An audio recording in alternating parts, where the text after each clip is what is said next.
Hola, hola, ¿cómo estás? Yo soy Nancy Burelo y como siempre estoy más que feliz de estar con todos ustedes en otra sesión más de terapia de corazón. Esta sesión vengo acompañada y en banda. O sea, hoy sí vengo con mucha banda para platicar de cosas bien interesantes. El tema, para empezar, es lo que no nos cuentan nuestros doctores, ¿eh? Entonces suena interesante. Vamos a tener mucho chismecito, vamos a tener a nuestros doctores como en un lado B, algo más relajadito, que nos cuenten sus historias, sus experiencias, la vocación que tienen, por supuesto, pero sobre todo esta parte de humanizarlos, ¿no? Porque finalmente luego los vemos como un ente, como si no tuviera sentimientos, si no tuviera familia y bueno, oigan, son personas. Entonces, para esta sesión que se va a dividir en 2 programas, esta primera parte voy a presentarles a mis invitados y voy a empezar de este lado con la doctora Andrea Vilchis, que es psiquiatra y es la psiquiatra de cabecera de terapia de corazón, básicamente. Hola, hola, muchas gracias a todos por la invitación. Como siempre, esa es su casa. Y bueno, al ladito, ya que aprovechando la toma, ¿verdad? Nuestro querido traumatólogo, doctor Miguel Ramírez, que también es el traumatólogo oficial de terapia de corazón. Bienvenido. Hola, ¿qué tal? Gracias. Pues a mi lado izquierdo tenemos a otra persona de casa que empezó el día 1 de terapia de corazón de las transmisiones. Ya la conocen, ya la ubican, tiene la patita desconchavadita. Mariana Plasencia, doctora. Gracias, muchas gracias. Hasta rimé, ¿no? Ya aquí estoy desarrollando nuevas habilidades. Y bueno, más adelante se va a integrar nuestro querido ginecólogo, doctor Raimundo Romero, ya se integrará más adelante. Y pues bueno, yo empezaría con el asunto de preguntarles, me voy aquí con Mari, bueno, vayan platicando como quieran, yo lanzo la pregunta, interrúmpanse, hoy sí no estamos en la formalidad, hoy estamos para chismear. Somos chismecito army. Yay. Así que vamos a chismear. La primera pregunta, hice mi tarea, aquí lo tengo. ¿Qué tipos de pacientes, doctores, son los peores? Los doctores. ¿Los doctores? Los doctores, a ver, elaboren la respuesta. ¿Por qué los doctores? A cualquier paciente tú le dices, tómese esto, haga A, B, C, y hacen A, B, C y toman el medicamento que se les pidió.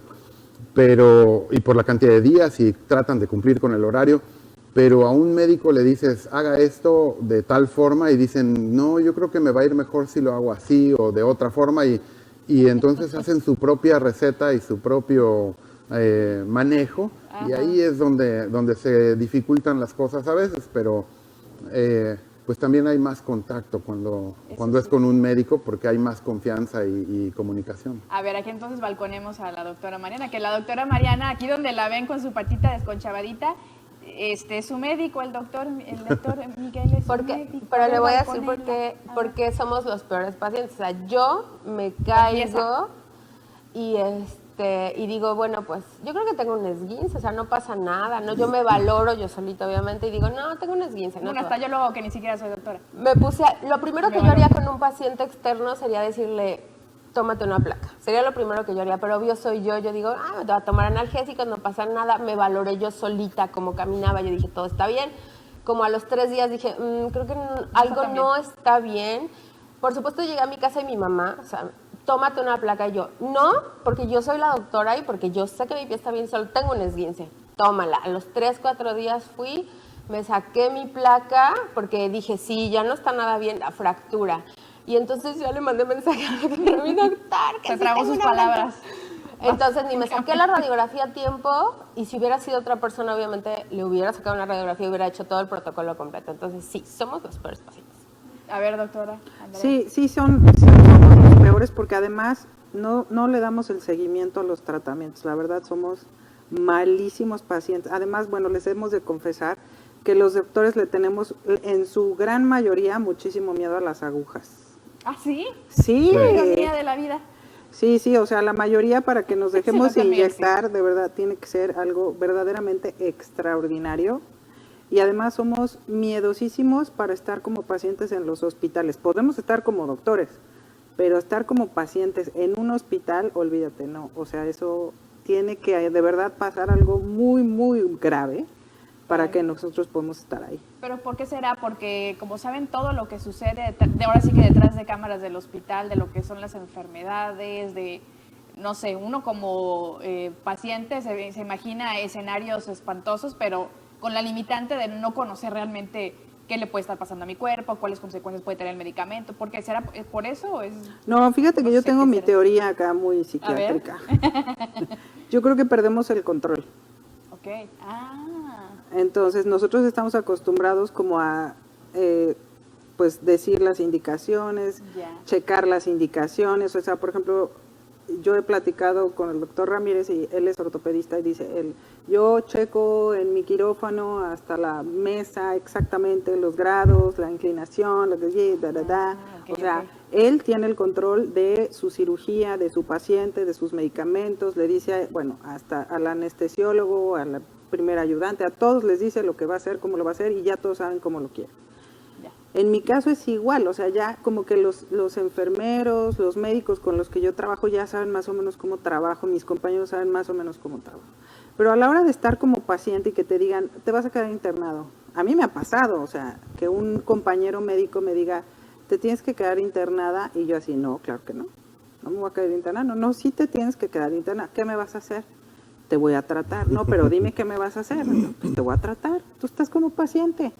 No, pero dime qué me vas a poner. O sea, como perdemos el control, nos ponemos muy ansiosos, nos da miedo. Sí. Esa es mi teoría, pero ahí que te digan. A ver, Yo creo que no tanto que lo pierdas, sino que tienes que ceder parte del control que tú normalmente tienes en ese tipo de circunstancias. Paréntesis, somos controladores. Claro. Uno, por ahí. como persona, y yo se lo digo a muchos pacientes, o sea, no es la primera vez que toco el tema o que hablo de ello, con mis pacientes yo se los digo, y le digo, a ver, cuando yo tengo una aguja en la mano y ahí va para allá, ni me tiembla la mano y el bisturí tampoco, y sale para allá directito contra el paciente, ¿no? Pero cuando apunta para mí, me da frío, empiezo a sudar, me brinca el corazón y dices, esto es diferente. Y sí, más o menos tienes que ceder una parte de ese control, porque esa es parte de la razón por la cual los médicos somos muy malos pacientes, porque todo lo que te dice el médico que te está tratando se lo vas a querer cuestionar, aunque ni siquiera sea tu área de experiencia, ¿no? Claro. Donde digas, él es internista y él sabe de infecciones y de antibióticos, pues probablemente mucho más que yo. Pero uno no quiere ver eso. Tú quieres decir, yo quiero saber qué me va a poner, cuándo me lo va a poner, cómo me va a ir, qué va a pasar y cuándo se me va a quitar. Y que se me quite ayer. O sea, no es posible, ¿no? Ahí también tengo otra anécdota. A ver, venga, Les voy a contar porque me caen todos rete bien, ¿no? Cuando me operaron del apéndice, o sea, en la mañana empecé a tener un dolor tipo gastritis. Entonces le hablé a una de mis amigas y le dije, tengo gastritis. Le dije, muy seguramente fue por lo que comí ayer y todo, pero ya te empiezas a imaginar tú la evolución, ¿no? Porque es una gastritis rara. Y entonces a las 6 horas le hablo y le digo, Maribel, ¿sabes qué? Le digo, ya se me bajó el dolor. Le digo, pues ponme una ranitidina a ver si se me pasa, ¿no? Y la otra me quería poner otro medicamento combinado que yo dije, no, si tengo algo quirúrgico, no. Le digo, no, nada más la ranitidina. Me la aventé intravenosa porque yo dije, no, sí se me va a quitar, ¿no? No, a las 3 horas le hablé a mi amigo el cirujano y le dije, tengo apendicitis. Y todavía agarra y me dice, sácate una placa para ver si hay ciertas cosas. ¿No? Y le digo, que tengo apendicitis, pero ya llorando. Voy para Pachuca, quiero que me operes, tengo apendicitis. No, o sea, me tardé como 10 horas en diagnosticarme yo. Y cuando llegué con el cirujano, pues bueno, con mi amigo que me iba a operar, me revisó y me dijo, ¿sí tienes apendicitis? Y yo, wow, no, pues qué descubrimiento, ¿no? O sea, ya te había dicho. Me hacen los estudios de laboratorio 23,000 leucos. O sea, tenía yo los leucos, o sea, unas células de inflamación y de infección hasta arriba. Total que deciden operarme. O sea, no. Estaba yo en quirófano. Yo nunca me habían puesto para la epidural, nunca, ¿no? Entonces llega mi amigo el cirujano y me dice, Mariana, te pones derechita como feto, ya sabes cómo. O sea, yo lo ayudaba a él en su cirugía siempre, yo era primera ayudante con él o asistente, lo que sea. Entonces me dice, ya sabes cómo te pones, que no sé qué, bla, bla. Yo, sí, no, ya lo tengo medido, perfecto. La anestesióloga me pone una premedicación que sabrá Dios qué me habrá puesto y yo estaba en el antro, o sea, pero en el antro. No podía ni agarrarme las piernas, o sea, y el otro, te dije que te agarraras las piernas y yo no puedo, o sea, no sé qué me pusieron. Bueno, entró al quita mi amiga, la pediatra, que fue la ayudante ese día, Daniela, te mando un besote. Entonces agarró al quita y me dice, yo te voy a poner, pues total que ya no. El anestesiólogo siempre les va a decir, un piquetito chiquitito, no le crean. Te va a arder un poquito, tampoco le crean. O sea, sí arde mucho. Bueno, después estaba por las lámparas viendo la cirugía. Y obviamente pues yo me sabía los pasos perfectos de la cirugía. Entonces estaba así y yo, fíjate de no dejarme una hernia, haz el punto bien, por favor, no se te vaya a abrir el apéndice no sé dónde y bla, bla, bla. Y de plano vi cómo mi amigo le agarró y le hizo así a la anestesióloga de ya, cállela. Y me durmieron.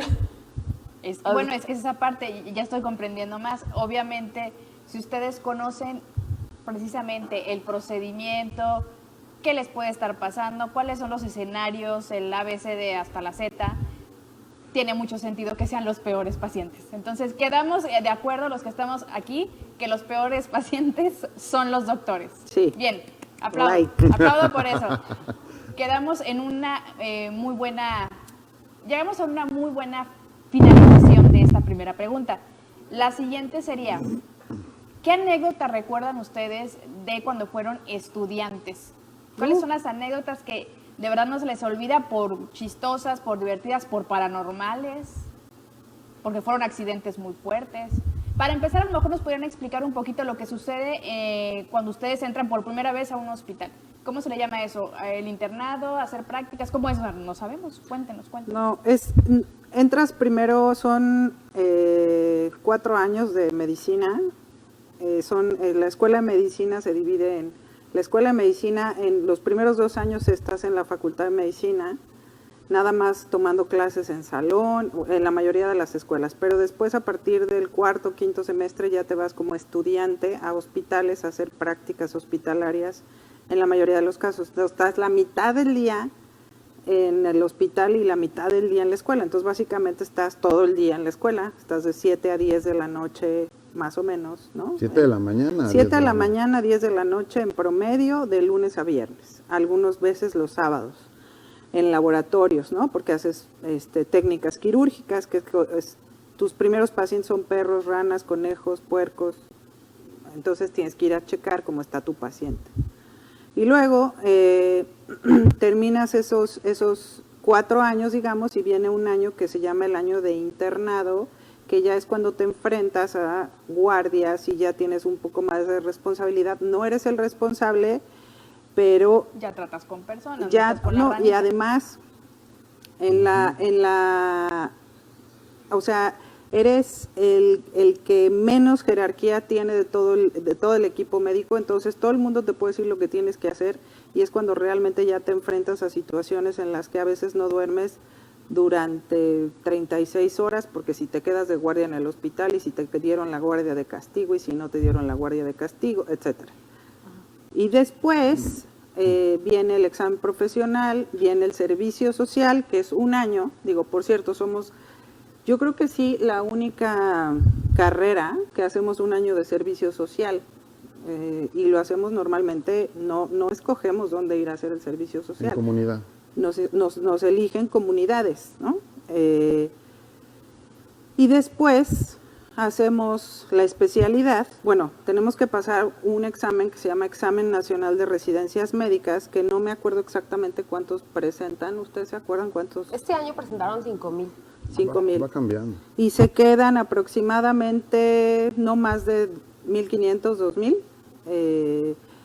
Y cada especialidad, digo, en mi caso es psiquiatría, mi especialidad dura 4 años, los 4 años con guardias que un día duermes en el hospital, 2 días en tu casa. Un día, eso si no te quedas de guardia de castigo, porque para todo te castigan, ¿no? Entonces, y después, bueno, pues ya están los que hacen posgrados. Yo hice posgrado de medicina de alta especialidad en psiquiatría hospital general, es otro año más con guardias, ABCD. Puras guardias. Entonces son 5 años de guardias más el año de internado son guardias. Entonces básicamente 6 años tu familia se olvida de ti, porque no tienes, o sea, yo me acuerdo que en el R1, o sea, en el primer año de especialidad, en el segundo año de especialidad, yo tenía una suerte para que me tocara fin de año, año nuevo, Navidad, o sea, todos los festivos me tocaban guardada en el hospital. Entonces, pues eso es más o menos como es la escuela, ¿no? Ay, sí es fuerte, además es mucha vocación lo que se tiene que tener para aguantar todo eso. Pero antes de que me den sus opiniones el doctor Miguel y Mariana, la doctora Mariana, esta parte de, ¿no se contrapone un poquito? Y me contaste con honestidad, esta parte de que ustedes como médicos a los pacientes nos dicen, acuérdate que tienes que dormir bien, tus 8 horas, y a ustedes los traen ahí no sé cuántas horas sin dormir. Pero eso va al dicho de, haz lo que te digo, no haz lo que yo hago.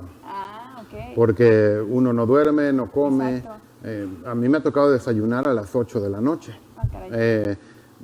Lo más que he estado despierto y trabajando han sido 72 horas, donde estás constantemente, o sea, no te alcanza el día para ver 120 pacientes en un día. En urgencias, o sea, donde hay, en traumatología por lo menos, donde tienes que ver accidentes, fracturas y todo esto, no son consultas de 15 minutos, entonces no te alcanza el día. Y a veces son 2 días o hasta 3 días en el hospital trabajando, a veces no porque te castiguen, sino por necesidad, porque no hay más gente y tus propios compañeros, el que llega fresco dice, pues te ayudo y vamos a sacar esto adelante, o más bien tú le estás ayudando porque te estás quedando tiempo extra, porque no hay nadie más y no puedes con buena conciencia dejar a un novato a cargo de urgencias y decir yo me voy a hacer otra cosa o me voy a comer, porque pues se puede morir alguien y todos nos vamos a meter en un lío, ¿no? Ok, ¿ibas a comentar algo, Mariana? Yo tengo una anécdota muy chistosa, de verdad, A ver, de todo tú, esto. tú. O sea, yo sí tengo anécdotas. Mira, a mí me tocó un poco diferente. Yo hice 5 años en la escuela, estudié en Hidalgo, hice 5 años de escuela, 1 año de servicio y el año de internado. El año de internado y el año de servicio. Se supone que yo entraba a ciclos clínicos hasta 4º semestre, ¿no? Hasta 4º semestre. Pero como yo estaba sola, o sea, mi familia estaba en Huatulco y yo estaba en Pachuca, pues no podía viajar cada semana a Huatulco, ¿estás de acuerdo? Entonces yo dije, voy a ir de personal de apoyo al general, ¿no? Y entonces me inscribí a algo que era personal de apoyo, fui a hablar con la de enseñanza y no sé qué, y me inscribí. Entonces yo desde 3er semestre de la carrera iba yo a hacer prácticas los fines de semana, aunque no me tocara, porque iba a ayudar a las enfermeras y todo, entonces ahí te anexan una sombra de enfermera y la enfermera te dice, vas a hacer esto, mira cómo se hace, y te van enseñando y van aprendiendo, ¿no? Pues yo me enamoré tanto de la vida hospitalaria en ese momento, que entonces, pues, para evitar, de verdad, y eso quiero ser muy honesta, para evitar la depresión de no estar con mi familia y para ocuparme en algo y no ocuparme en otras cosas que no me gustaban, como fiestas, etcétera, etcétera, porque no me gustan mucho, entonces me empecé a ir al hospital entre semana. O sea, yo estudiaba en la mañana, hacía prácticas en mi escuela en la tarde con perros, etcétera, etcétera, y aparte en la noche me iba yo a urgencias, a veces entre semana. Y así me la pasé hasta que 3 directores me corrieron del general, perdónenme. O sea, me corrieron del hospital general. Uno de ellos es el doctor Francisco Chong, donde quiera que usted esté, le mando un saludo. Entonces, porque un día me agarró y me dijo, Mariana, ya te voy a correr del hospital. Le digo, ¿pero por qué? O sea, si lo que hacen falta son manos. Porque es que, ¿qué haces aquí? Deberías de estar estudiando. Pues estoy estudiando y en vivo, o sea, está más padre. Me tuvieron que correr 3 personas, pero les voy a decir algo, ni así me fui. O sea, yo llegaba cuando ya se habían ido los directivos, llegaba a las 9 de la noche. Y un día un directivo me cachó poniendo un catéter central, obviamente supervisado. O sea, yo tenía al de urgencias y todo, y estaba yo poniendo un catéter central que va desde una vía periférica hasta el corazón. Entonces me agarró así, literal así, y me dijo, ¿qué haces, Plasencia? Y yo, chin, dije, no, ya con esta sí ya me corrieron, pero hasta de la escuela. Y le dice el doctor, no, está súper bien. Le dice, deje que haga el procedimiento. El doctor también dijo, me va a correr a mí, ¿no? Porque todo el mundo sabía que yo estaba corrida. Entonces empecé a hacer el procedimiento. Fue el mejor catéter central de mi vida que coloqué, doctor, muchísimas gracias. Y el doctor me dijo, oye, ¿nunca has operado? Y le digo, no. Me dice, pues hoy vas a entrar a tu primera cirugía de primer ayudante, me vas a ayudar y ese va a ser tu regalo. Y me dejó entrar. Obviamente todo es supervisado. Eso fue cuando yo estaba en 4º semestre de la carrera. Para 5º semestre ya me habían corrido 3 veces del hospital general, pero bueno, yo persistí, insistí, y esa es mi alma mater realmente, porque cuando yo salgo de ahí, pues obviamente sigo mis ciclos clínicos ahí y me fui a hacer el servicio social hasta un pueblo que se llama San Pablo el Grande, donde tenía que entrar 6 horas de camino y 1 hora caminando. Wow. Y esa es mi historia de la corrida. Operación? ¿Cuál fue? Una apendicectomía. Suelen ser como que las, es que iba a decir sencillas, ¿no? Así la experta, bueno, ¿no? la primer cirugía que asistí, o sea, que fui instrumentista, lo que se llama, o sea, como le vas pasando, ajá.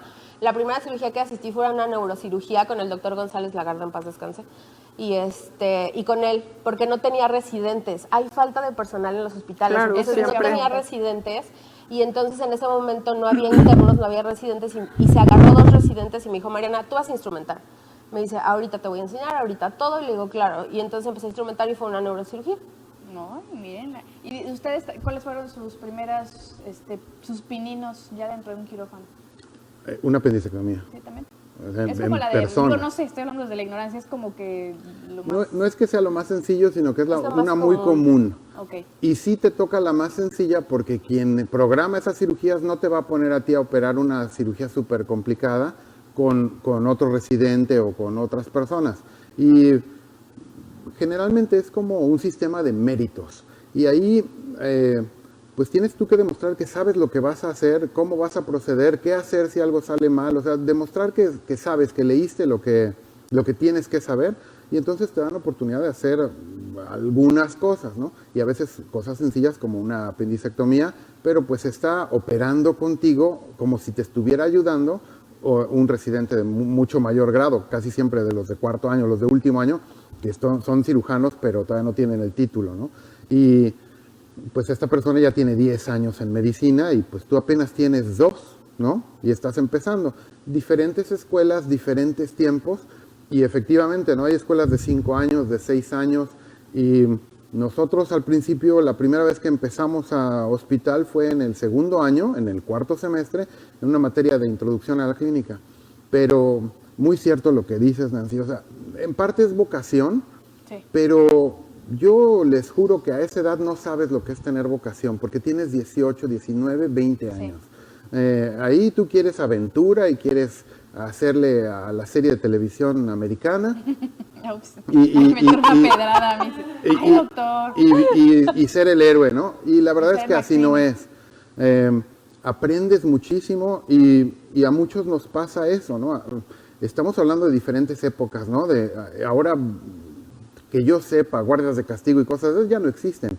A mí nunca me pasó una situación de esas, o muy pocas veces me sucedieron cosas así de que se quedan castigados por esto o por lo otro. Queriéndonos decir que él se portaba muy bien. Ay, No, ay. porque en el hospital donde yo Sí estuve, existe, por lo doctor. menos en la especialidad, no era una regla, así como que querían, pero nunca nos dejamos y nunca fue necesario.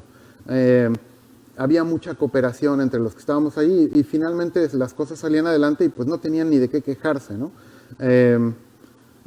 Yo siempre he sido así muy rebelde y yo incitaba a que estos se La rebelaran revolución. también para decir, no te dejes, haz esto, haz lo otro y puedes contrarrestar esas situaciones porque no se trata de dejar a alguien que ya no sabe ni lo que está diciendo después de estar despierto 48 horas, que se quedan dormidos de pie o a media cirugía y dices, nos va a salir más caro que no hubiera nadie, ¿no?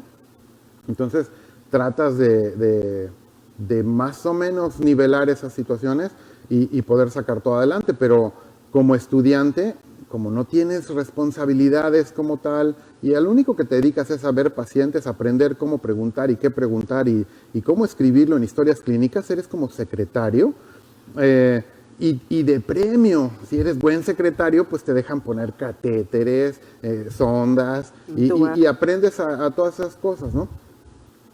Ahí es donde vas viendo qué es lo que te gusta y qué es lo que no te gusta y qué sí puedes y qué no.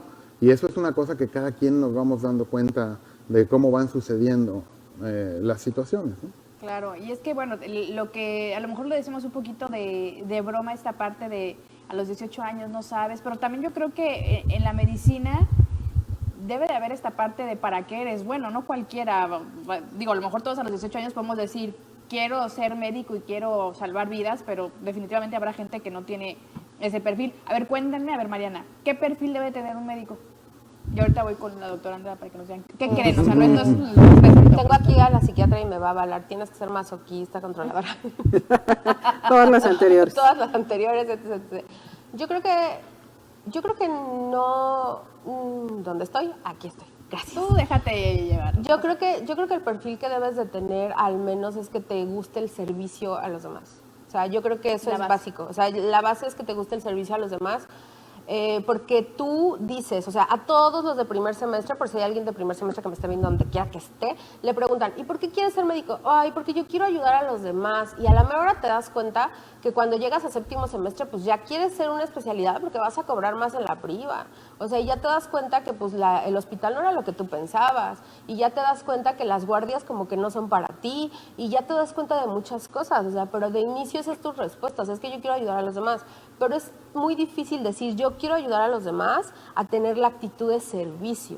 es muy diferente. Ahora yo lo veo así. Yo desde chica quise estudiar medicina, o sea, a mí me dijeron, ¿qué quieres ser? Doctora, ¿no? A los 3 años, o sea, así. Y yo nunca lo pensé, o sea, nunca fue así de que, ay, necesito orientación vocacional. Yo siempre dije, quiero ser médico. Ahora me doy cuenta, a la edad que tengo, de que me tocaba ser médico de cuerpos y de almas, y así lo digo, porque la vida me ha llevado por ese camino. Pero, por ejemplo, yo cuando estaba en el internado, yo decía, yo quiero ser cirujana, quiero pasármela siempre en quirófano. Y cuando me ponían a practicar la paroscopía, dije, Dios mío, my God, voy a matar pacientes, yo no puedo ser cirujana. O sea, no puedo, porque mi derecha y mi izquierda, de verdad que en la paroscopía en espejo no se puede. Pero, sin embargo, era muy buena, por ejemplo, para calmar a los pacientes con crisis de ansiedad, para las crisis conversivas, era muy buena para urgencias. Pero cuando yo salí de medicina general, decidí no hacer especialidad en ese momento, porque también ya estaba un poco harta. A mí sí me tocó la época de muchas guardias de castigo. A mí sí me tocó la época, y tengo que decirlo porque no es así como que ajeno a muchas personas, de preferencias. Por ejemplo, en mi guardia preferían a ciertas personas y entonces a mí me dejaban de guardia de castigo y me dejaban haciendo todo. Y entonces a mucha gente se la bajaban a quirófano y a mí me dejaban resguardada haciendo todas las notas. Luego era un rollo porque si traías pleito con las enfermeras te guardaban tus indicaciones y tenías que volverlas a repetir. Ay, Dios. Luego, por ejemplo, a mí sí me llegaron a decir doctores, ajá, es verdad, o sea, a mí sí me llegaron a decir médicos. Una vez, en un pase de visita, un doctor me dijo, a ver, Mariana, ¿qué es la insuficiencia renal? Y yo explicando, ¿no? Y a ver, pero esto, y sí esto, ajá. Hasta el momento en el que yo le dije, no sé, pero yo ya veía al doctor así en Reloaded, ¿no? Así. Yo ya sentía que hablaba despacito, ¿no? O sea, de tanto que me preguntó me puse demasiado nerviosa. Yo era interna y entonces agarré y me dice, ya sé, lo que pasa es que a ti te gusta, me dice, leer las revistas y a ti te gusta descansar en tu camita. Y yo ya estaba muy harta y le dije, sí, eso me gusta. Y me dice, pues, ¿por qué no te vas al reloj en Pachuca y vas a descansar mucho? Contexto, en el reloj en Pachuca se ponían las trabajadoras sexuales. Ándale. Entonces, a mí sí me tocó esa época en la que obviamente también se te lanzaban los residentes, los adscritos, muchas personas, y sí fue difícil para mí, tanto la escuela como el internado fueron muy difíciles. Era yo perseguida mucho, pero mucho. Por ejemplo, de un servicio me corrieron porque yo hice un diagnóstico bien y el que estaba en el adscrito no se había dado cuenta del diagnóstico. Pero yo creo, ahora lo sé, que en medicina pues obviamente somos un equipo, para eso somos un equipo. Entonces el adscrito tenía muchas horas de no haber dormido, entonces yo le gané un diagnóstico que por cierto era una ginecóloga. No, me costó los 2 meses de paso por ¿Pero gineco. qué es un asunto de egos esa parte? Sí, es un asunto de egos y como dice Mariana, o sea, a mí también me tocó la época, digo, a lo mejor una cosa es la medicina para mujeres y otra cosa es la medicina para hombres. Ok. Check. Sí, como en muchas de las profesiones antes, no estoy hablando de ahora, porque ahora la verdad no sé cómo está el asunto, pero sí, antes siempre ha sido más difícil para las mujeres y la medicina no es un campo que se salva de eso, ¿no? Yo me acuerdo, yo desde chiquita no quería ser doctora, quería ser maestra, o sea, pero otra vez vocación, ¿no? Y después quería ser veterinaria. Ok.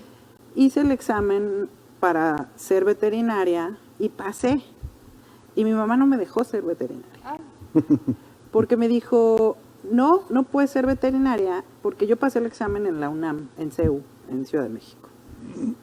Y de 40 alumnos que estaban en cada salón de veterinaria, 39 eran hombres. Entonces me dijo mi mamá, no puedes ser veterinaria. En ese momento no puedes ser. Bueno, entonces ya, hice medicina, ¿no?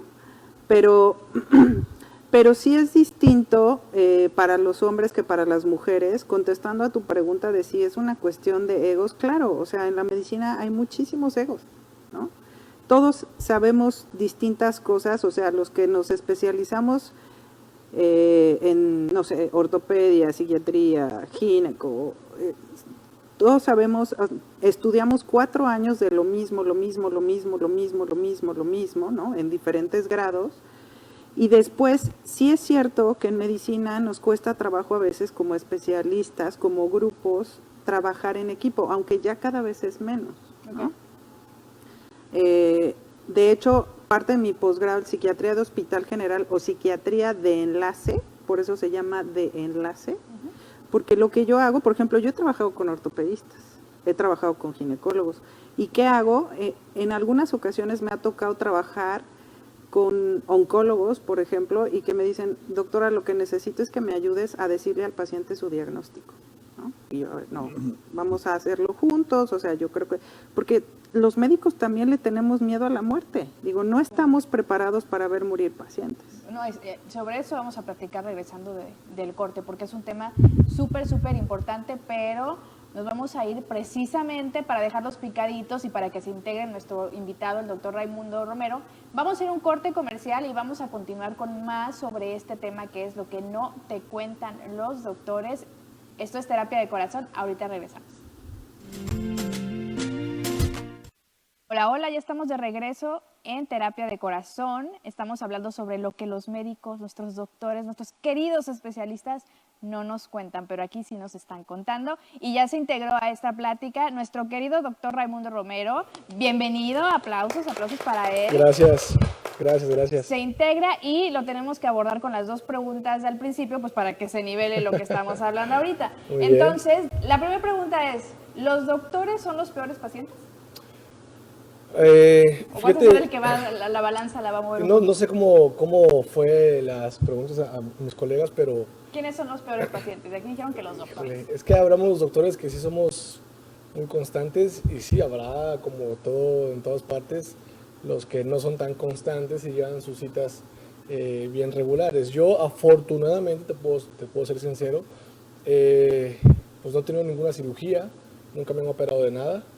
Entonces, afortunadamente no tengo como una experiencia en ese punto para poderte decir si soy un mal paciente o no soy un mal paciente. Pero a lo mejor con la Pero a lo familia, mejor, híjole.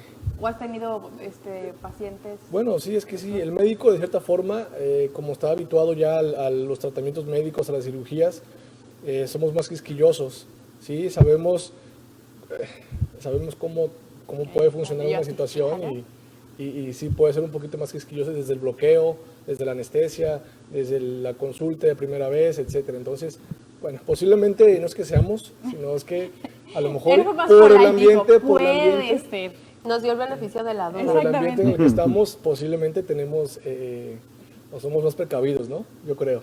Puede ser. Qué buena forma de decirlo. Buena forma de decir que... Bueno, yo no sé. Que somos los más collones. Es que eso, a mí me sorprendió mucho que dijera doctora Andrea que le tiene miedo a las agujas. Sí, totalmente. Bueno, es que por ser médicos no tienes el derecho de no sentir miedo, ¿no? O sea, sí tenemos pavores, tenemos... ¿A quién le gusta que le piquen? A nadie, ¿no? No, pues no. Sí, en ese punto pues me tengo que aguantar, pero la no respuesta me siempre gusta, va a ser no lo que me duela gusta menos. que me Lo que duela menos. Lo que duela menos es la respuesta. Exactamente. Y bueno, también platicamos sobre el asunto de las anécdotas, que a lo mejor tienes alguna en mente, algo que te acuerdas dentro de el periodo que estuviste estudiando, o algo que te haya quedado mucho, alguna anécdota por ahí chistosa, mala, paranormal. Bueno, creo que en los hospitales existe siempre, ¿no? Creo que no hay ningún hospital que no exista la clásica situación paranormal. La niña que se aparece La en el niña que se elevador. aparece en el elevador. Siempre es una niña. Siempre es una niña. ¿Por qué es una niña? No, Ajá, no tengo, siempre es la no sé niña. por qué, pero Sí, es una ¿verdad? Siempre niña. es una niña. No, en mi hospital era un señor. Ah, bueno. Aquí, yo Hay de estudié todo. medicina en Monterrey, en la Universidad Autónoma de Nuevo León, y ahí en el HU existía un niño en el servicio de pediatría. Ahí era un Pensé que niño. ibas a decir la planchada. Sí, no, ahí es un niño en el servicio de pediatría. Y sí era muy clásico porque era en una puerta que se aparecía, o sea, ¿lo llegaste a ver? No, yo afortunadamente no tengo esa, porque creo que se llama, o tienen alguna situación que ciertas personas pueden ver a los espíritus o fantasmas. Yo no tengo esa ventaja, afortunadamente, porque si no me muero. Oye, pero yo sí platiqué con el señor. O sea, ¿Ah, ¿quieres sí? que te cuente mi anécdota? Lo voy a hacer para que no se vaya. Pero es que yo no Pero- sabía, o sea, mira, te voy a contar la A ver, la viene la anécdota de la Rapidísimo. doctora María viene con muchas anécdotas. Es que me la pasé muchísimos años, o sea, fueron 7 años de hospital, o sea, de verdad no pisaba mi casa. Subí el elevador, ¿no? 3 de la mañana, iba yo a pediatría. Entonces era muy común en Hidalgo que trajeran sombreros, obviamente, así el clásico ranchero, digamos, así. Entonces un señor me dice, le digo, ¿a qué piso va, señor? Y me dice, al tercero. Y le digo, va a pediatría. Él me dice, sí. Le digo, ¿tiene a su niño hospitalizado? Y me dice, sí. Me dice, porque lo golpeó una vaca. O sea, una vaca en el cerebro. Qué comentario tan random, no sé. Ajá, entonces le digo, y me dice, pero no me han dado informes desde en la mañana. Y le digo, bueno, ahorita yo voy a terapia intensiva de pediatría, ahorita yo salgo con informes. Nunca se me va a olvidar el nombre, Emilio García, sí se llamaba el niño. Y entonces entro a la terapia intensiva y le digo, ¿quién está de enfermera aquí en terapia intensiva? No sé qué, bla, bla, bla. Y le digo, es que necesito informes de Emilio García. Le digo, porque tuvo un traumatismo craneoencefálico, no sé qué, bla, bla. Y las enfermeras se me quedaron viendo así de, ay, doctora, me dice, ¿cómo le explico? Venga, siéntese. Y le digo, ¿qué me tienen que explicar? Y me dice, Emilio García fue un paciente de 4 años con un traumatismo craneoencefálico, pero murió aquí en el Hospital General hace 6 años. No, y bueno. su papá se tiró del 4º piso del mismo Hospital General. Entonces el papá de repente se aparece. Pero yo no sabía que estaba platicando con alguien que no existía, que quede claro. Ay, Dios. Entonces ya cuando me dijeron, dije, ok, bueno, ya alguien me acompaña a urgencias porque no quiero bajar sola. Ay, no. Pero a ver, espérate. Sí se veía como una persona así, ¿no? Sí, ¿No le claro, viste o sea, nada? y eran las 3 de la mañana, ¿Y no estás en el salió un, hospital. El cámara Hospital o algo General de Pachuca son 6 pisos, o sea, te podías encontrar a quien fuera. No se veía así normal, o sea, me volteó, lo vi, me vio, me dijo, porque si no, de otra manera, ¿dónde me sabía yo el nombre? Yo acababa de entrar al hospital. ¿Y les ha pasado algo así? Digo, no que lo hayan visto, pero que... Ay, Sí. hablé con... El doctor dijo que sí.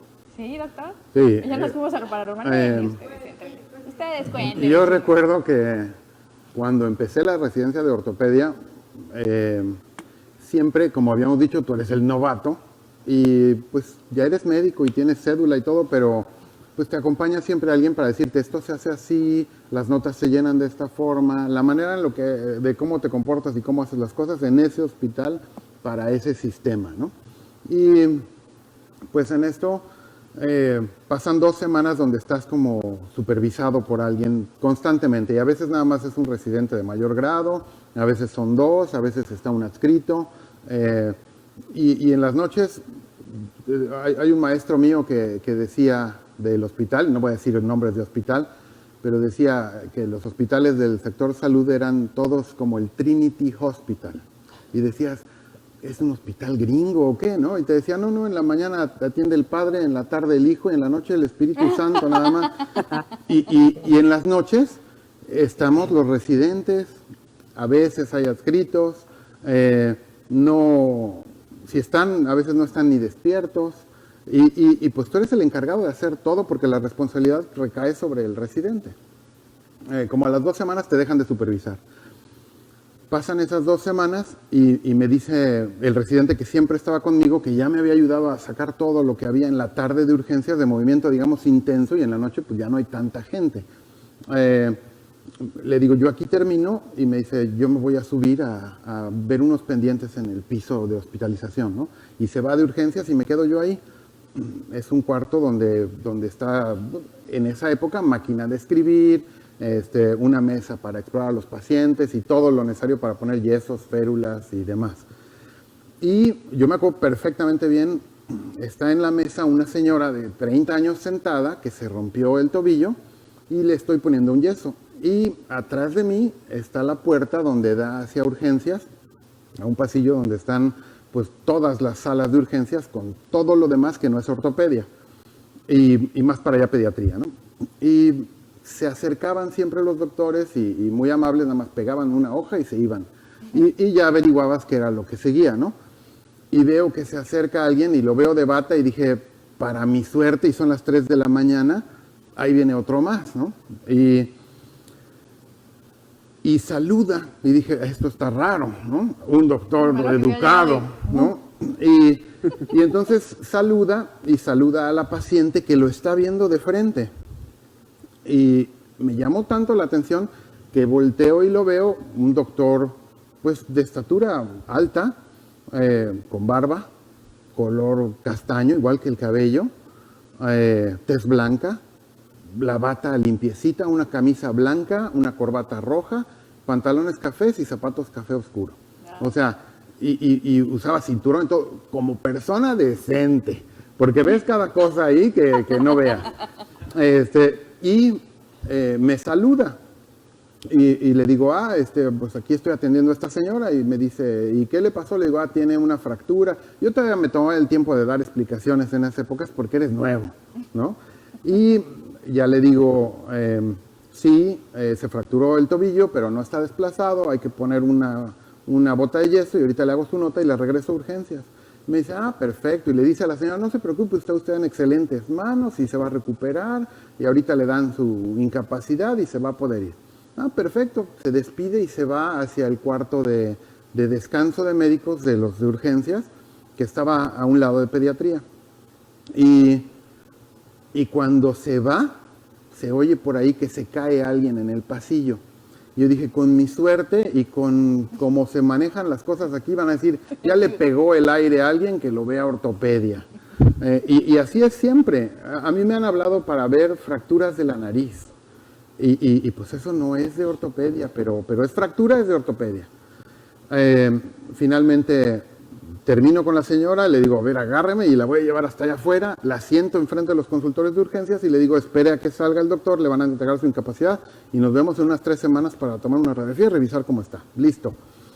Y voy a ver quién se cayó, porque sí, efectivamente hay una enfermera ahí tirada en el piso, ¿no? Y ya me acerco y la están reanimando porque se desmayó. Y entonces se despierta. Y le dicen, ¿qué te pasó? Ya ni me acuerdo cómo se llama la enfermera, que al final terminé llevándome muy bien con ella, una de las jefas de ahí de urgencia. Y le dicen, ¿qué te pasó? Y voltea y me ve y me dice, él. Y le digo, ¿yo qué? Si yo vengo saliendo de allá. Le digo, yo vengo saliendo del cuartito, acabo de dejar a la señora, ¿a mí qué? Y me dice, no, él lo vio. ¿Ver qué? Y me dice, vio al doctor que estaba ahí atrás. Le digo, el doctor se acercó, me saludó, saludó a la paciente y se fue a descansar. Le digo, sí lo vi, pero yo qué tengo que ver con que se haya caído. Y le dice, ¿y cómo se llamaba? Y me dijo el nombre del doctor y le repetí el nombre, que ya no me acuerdo tampoco, porque como que sí me impresionó, pero no tanto. Le digo el nombre y me dicen, ¿ya ven? Le dice a los demás que están ahí. Y le digo, ¿ya vemos qué? Y le dice, es que el doctor, ¿Qué le pasa? ese doctor se infartó hace 17 años. ¿Qué? Y esto, cuando digo 17, son 17 más los que han pasado, muchos años, que se infartó ahí en urgencias y se murió ahí en el consultorio de urgencias. Y dijo, ella lo dijo, siempre se le aparece a los nuevos. Y fue y me saludó, pero se ve como una persona normal. O sea, y habló conmigo, habló con la señora que lo estuvo viendo de frente como 4 minutos en lo que yo acabo de poner un yeso, que no es instantáneo, eso toma tiempo. Doctora Vilchis, ¿usted qué opina? Estábamos en una parasomnia los dos. No, me va a mandar las pastillas de todos los colores. Tengo unas vitaminitas muy buenas que les puedo dar a los dos. Como dice Mirnation, dice, tengo un cilantro muy poderoso que pudiera recetarles. Bueno, ahorita le seguimos con pues eso, sí pero a ver, doctor Raimundo, para empezar con el asunto de por qué eligieron la especialidad que eligieron, en tu caso, ¿por qué decidiste especializarte en ginecología? Ginecología, bueno, para empezar, medicina fue algo también, estaba escuchando en el capítulo previo creo que la doctora quería ser veterinaria, creo que somos de la misma camada, en el sentido de que yo también quería ser veterinario. Me gustaban mucho los animales, me siguen gustando. A mí también. Ahora tratan otro tipo de animales, ¿no? Gracias. Sí, dice, de hecho mi mamá dice, ya puedes ser veterinaria ahora. Bueno, ya, olvídalo. Ya me quedo con los Homo sapiens. Ya. Entonces, quise ser veterinario, pero por circunstancias sabemos que en México a veces es complicado, sinceramente, que la veterinaria tengas un poquito más de realce. Me fui por la biología, que también dije, tendría que irme a lo mejor a Ensenada, yo nací en Veracruz, entonces iba a ser más complicado también. Por lo tanto, todo se fue dando de manera descartada, es decir, descarté veterinaria, descarté biología y dije, ¿qué más se le acerca y que me pueda generar a lo mejor, tal vez un bienestar un poquito mejor? Bueno, medicina, que todo está dentro del ramo de las ciencias de la salud. Sí. Así fue medicina y posteriormente ginecología, porque me gustaba mucho las dos ramas, en el sentido me gustaba mucho lo clínico y me gustaba mucho lo quirúrgico. Entonces, ginecología es una rama que tiene ambas, tiene la clínica y tiene la quirúrgica, ¿sí? Entonces, bueno, me fui directamente a la rama de ginecología, ya, bueno, ya después fertilidad se fue dando posteriormente ya que estuve en ginecología, pero ese fue el principal motivo. Y entonces estarías de acuerdo en lo que comentaban hace ratito, que es un tema, pues sí, de vocación, aunque a lo mejor a los 18, a los 20 años todavía, pues ya todos tuvimos esa edad y no es como que éramos las personas más maduras y que sabíamos bien lo que queríamos, pero es entonces un tema de querer ayudar. Sí, bueno, por supuesto, el hecho de ser médico tienes que tener de cierta manera intuición o gusto por querer ayudar. En mi caso, fíjate, fue desde el principio yo quería ayudar a los animalitos, ¿no? Y desde ahí se fue dando esa situación. Después en la biología también era, de cierta manera, ayudar a diferentes especies, no solamente el animal, ¿no? Y ahorita, por supuesto que el interés es ayudar, ¿no? Ya vendrán a lo mejor algunos otros factores alrededor de ayudar, pero bueno, el principal motivo o principal factor que te genera la medicina es querer el bienestar, ¿no? El querer el bienestar para alguien. Y es que también, ya hablando, digo, uno como paciente, ¿verdad?, de todas las ramas, a veces no comprendemos o no dimensionamos más bien lo que implica ser un médico. Porque decía al principio del programa, muchas veces nosotros pensamos en los médicos y se nos olvida esta parte de que son seres humanos y que sienten como nosotros y que tienen familias y que necesitan dormir y que necesitan descansar y que necesitan lo mismo que un ser humano. Entonces creo que también es importante que el día de mañana que nos toque ir de visita con nuestro doctor especialista o médico general o nuestra psiquiatra, etcétera, seamos un poquito más empáticos con ellos, ¿no? Entender que dejan mucho, porque digo, ya lo veremos en la segunda parte del programa, pero este asunto de que no me gusta decir la palabra sacrificio, pero a lo mejor sí el perderse de muchas cosas en su entorno inmediato por estar al servicio de los demás, desde lo que decía la doctora Mariana, ¿no? De 7 años en un hospital, estar de 7 de la mañana a 10 de la noche estudiando, perderte reuniones familiares, cumpleaños o tener que irte por una emergencia, y muchas veces no lo valoramos, y creo que deberíamos de valorarlo, y creo que también como médicos, voy a cerrar con una pregunta ya para irnos a la segunda parte, y es una pregunta mucho más relajadita, pero quiero saber la verdad, ¿sus mejores amigos son médicos?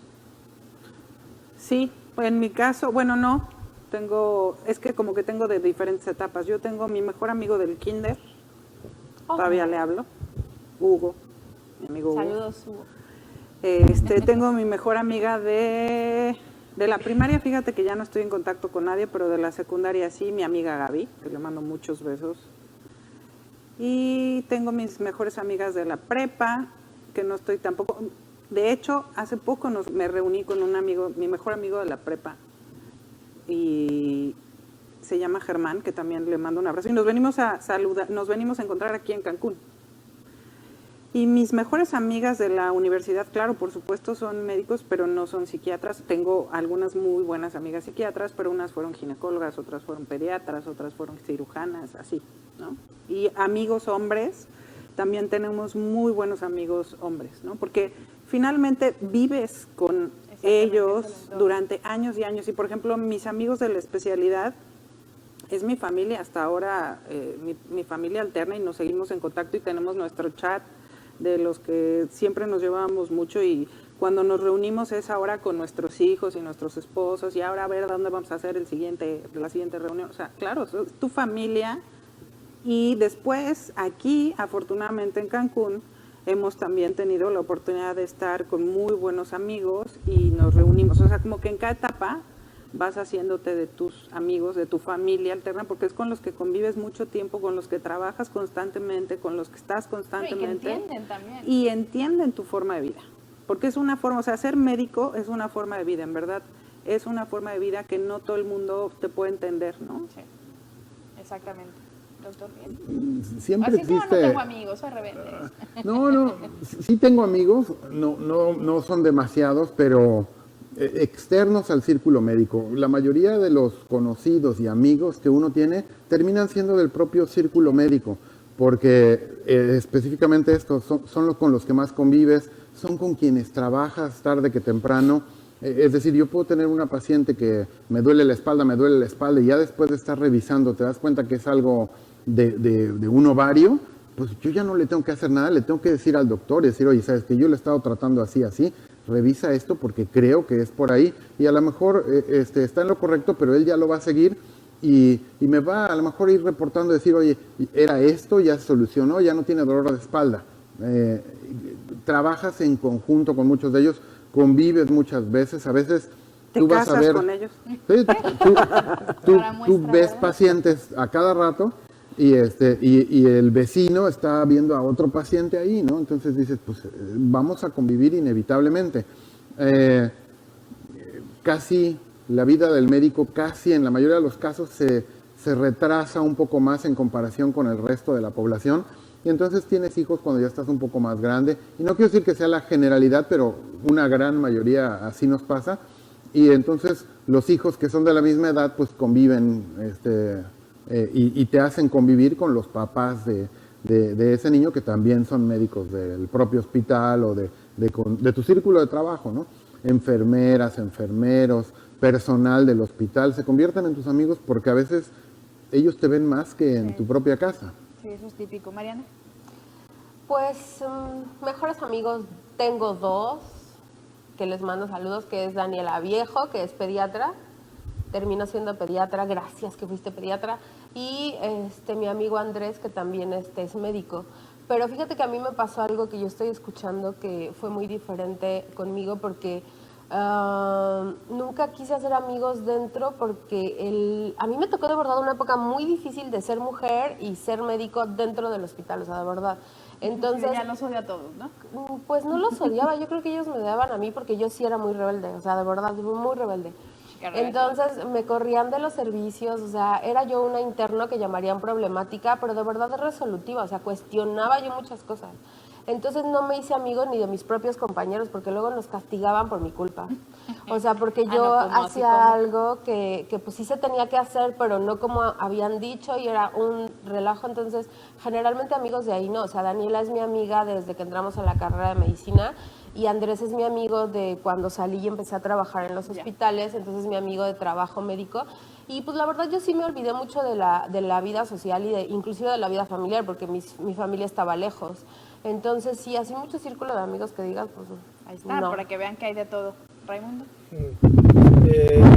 Bueno, sí, los doctores lo comentaron, es como el ingeniero, es como el contador, el licenciado, cuando ejerces una profesión de tu rama, te vas a juntar con gente de tu misma rama laboral, entonces, por supuesto que sí tengo amigos de la infancia, sí, que a veces los consideras tus mejores amigos, pero también hice muchos amigos en la facultad, que fue Monterrey, después me fui a Colima, después me fui a Guadalajara, entonces tengo amigos Por todos médicos, lados. sí, y médicos, sí, por lo mismo que todo el tiempo estás conviviendo en el hospital, entonces no puedes generar amigos ingenieros porque no estás a lo mejor en una situación laboral de ingeniería, ¿no? No, sí, está cañón. Pero es que sabes que además todo el mundo te cuestiona, o sea, por ejemplo, nosotros llevamos una vida muy diferente a las otras carreras y cuando les dices estoy de guardia, la gente es así como que otra vez, o sea, pues sí, otra vez, o sea, y el fin de semana pues otra vez me voy a quedar porque no tengo fin libre, entonces, oye, vamos a una fiesta, no puedo porque tengo guardia mañana, no me puedo desvelar, o sea, y cosas así, y inclusive es 24 de diciembre, pues sorry, con la pena yo tengo guardia mañana, adiós, ¿no? Y te vas y te duermes, entonces es una vida muy diferente que de verdad las personas que llegan a querer acercarse a veces dicen, ay, bored, o sea, qué aburrido está esto, ¿no? Sí, al final de cuentas es eso, ¿no? Es una profesión muy, no voy a decir castigada, es diferente el movimiento demandante. No voy a comparar tal cual una carrera con otra, pero en Cancún se da mucho esta parte, ¿no? Del aspecto turístico, los horarios son diferentes, entonces sí también está este movimiento extraño, ¿no? De las personas que se dedican al turismo. Pero bueno, vamos a dejar hasta aquí esta primera parte para que la gente que nos está viendo o escuchando hoy martes con N de mujer sepa que el jueves vamos a tener la continuación de este tema para que se queden picados, nos manden sus preguntas, por favor. Y aprovecho para agradecer a toda la gente de Radio Génesis que también nos está escuchando. Muchas gracias por estar aquí al pendiente. 106.5 FM Cancún, 107.9 Puerto Morelos. Gracias por estar con nosotros. No se olviden de compartir este contenido si te gustó a través de las redes sociales de Despierta TV y, por supuesto, en las redes sociales de Terapia de Corazón. Nos vamos, pero se quedan nuestros invitados, así que ni siquiera les voy a decir que se despidan ni nada porque no los voy a dejar que se vayan. Entonces, nos vemos en la próxima emisión. Esto es Terapia de Corazón.